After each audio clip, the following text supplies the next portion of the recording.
क्या आपका प्रोडक्ट बहुत अच्छा है लेकिन फिर भी बिक नहीं रहा? शायद आपने उसकी तशहीर का सही तरीका नहीं अपनाया। आज मैं आपको एक ऐसा टूल दिखाने जा रहा हूँ जो ना सिर्फ आपकी एड्स को वायरल करेगा बल्कि आपके बिजनेस को नफ़ा में भी ले आएगा।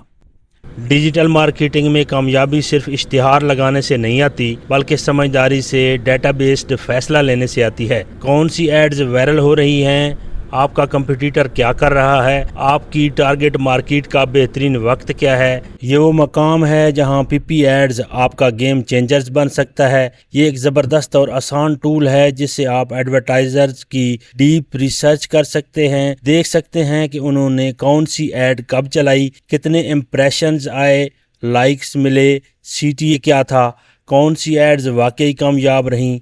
और ख़ास बात, ये वेब पर भी है और एंड्रॉयड आईओएस ऐप्स पर भी दस्तयाब है। टूल का नाम, जी हाँ, ppAds.com।